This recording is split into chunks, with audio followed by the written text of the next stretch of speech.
Habari, karibu M24. Leo hii kwenye makala yetu tunakwenda kuziangalia tamaduni 6 tata na za kushangaza zaidi duniani.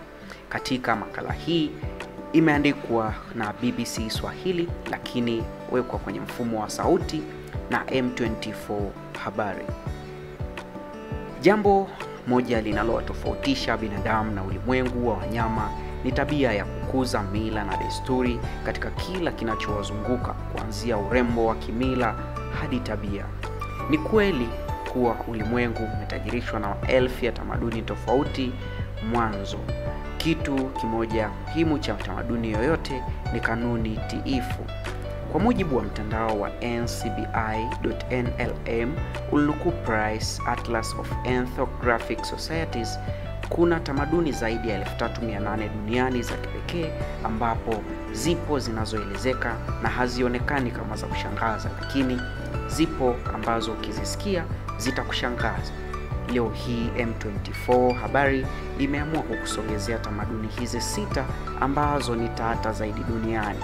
Tamaduni ya 6: kuonyesha kitu kwa ishara ya mdomo au lipsi. Kule Nicaragua kuna hii tamaduni ambayo kufanya vitu kwa kutumia ishara ya mikono ni mila ambayo imezoeleka kwenye tamaduni zetu wengi, lakini huko Nicaragua ni kawaida kabisa kwa raia kuonyesha ishara kwa kutumia midomo au lipsi badala ya kidole kama watu wengi ambavyo tumezoea humo duniani.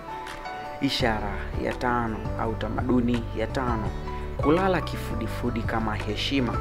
Kule Nigeria, kwa watu jamii ya Yoruba, kabila ambalo limechukua sehemu kubwa nchini Nigeria, mila ya kulala kama salamu inachukuliwa kwa uzito mkubwa, hasa wakati wa kusalimia wazee ama watu wazima. Imezoeleka upigaji wa magoti kama mila iliyo maarufu Afrika, lakini kwa Yoruba, kijana kulala chini kabisa, kuweka uso chini, ni ishara ya utii kwa wakubwa. Vijana kutoka kabila la Yoruba, hususan mabinti, hupiga magoti wakati wa kusalimiana kwa wanaume. Kwa kawaida hulala kifudifudi. Hii ni ishara ya heshima na kwa wazee katika jamii. Utamaduni huo ndio unaowatofautisha wa Yoruba na makabila mengine nchini Nigeria. Tamaduni ya 4: salamu za mabusu. Kule Ufaransa, kupiga busu ni jambo la kawaida katika jamii nyingi hasa za magharibi, lakini kupiga busu kila mtu kwa idadi zaidi ya mara moja na kwa wakati ni utamaduni uliozoeleka sana nchini Ufaransa. Katika kila tamaduni kuna namna yake ya kusalimiana. Ufaransa, ili uonekane umethaminiwa, lazima kumsabahi mtu au kumpiga busu, na unavyompiga busu mara nyingi zaidi ni kuonyesha thamani yake na namna unavyomheshimu zaidi. Lakini nchini Ufaransa, utamaduni huo umeenda mbali zaidi kama njia ya kutoa salamu, ambapo kuna namna tofauti ya busu kati la wanaume na wanawake, na namna unavyombusu mwanamke ama mwanaume kuna tofautiana. Tamaduni ya 3: kuwatemea mate mabibi harusi. Kule Ugiriki, hii mila ilipata umaarufu mwaka 2002 kupitia filamu ya My Big Fat Greek Wedding. Kutemea mate katika tamaduni nyingi za Kigiriki ni namna ya mtu kukutakia heri na kukusaidia kuondoa mikosi na mabalaa. Leo hii desturi hiyo imebadilika na kuwa kitendo cha ishara zaidi, ambapo wageni hutamka kwa nguvu efto efto efto na kutema mate.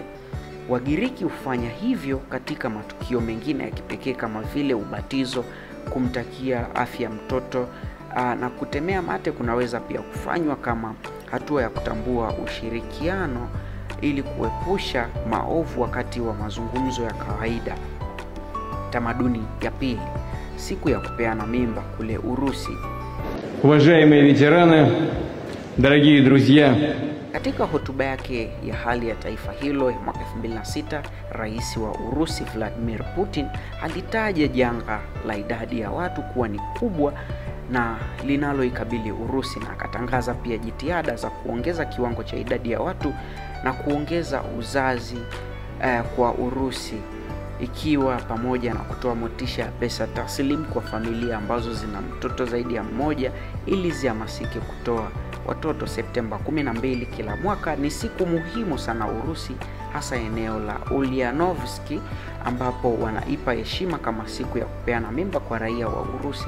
Utamaduni huu kwa kawaida unazungumzia huanza kupata muda maalumu wa faragha ya ndoa na uzazi wa njia ya kipekee. Tamaduni ya kwanza, kubarizi kwenye makaburi kule Denmark. Wakati makaburi ni sehemu ya kuogopya wakati nchi nyingi, lakini wa Denmark wanaona inafaa kubadili makaburi yao kuwa maeneo ya kujumuika na kubarizi. Makaburi yao yamepambwa vizuri na kutembelewa na wengi wakati wa hali ya hewa inavyoanza kuwa na joto. Sehemu ya makaburi ya Ancient Cemetery iliyopo katika mji mkuu wa nchi hiyo, Copenhagen, ni mfano mzuri wa makaburi hayo ambayo kubarizi huwa panakuwa sehemu ya kushiriki pamoja na wa Denmark wengi maarufu wanazikwa hapo, akiwepo Christian Andersen. Katika makaburi haya utakuwa watu wametandika virago vyao na kupumzika huku wakijisomea vitabu, kuangalia filamu kwenye simu na kompyuta zao na kuzungumza tu huku wakila na kunywa viburudisho mbalimbali. Hii ni makala ya M24. Tukutane tena wakati mwingine kwenye makala inayofuata. Usisahau kutufuatilia kwenye mitandao yetu ya kijamii ikiwemo Facebook, Instagram, TikTok, lakini pia na hapa YouTube ukiandika M24 habari au M24 Tanzania kwa herufi kubwa. Asante, nikutakie siku njema.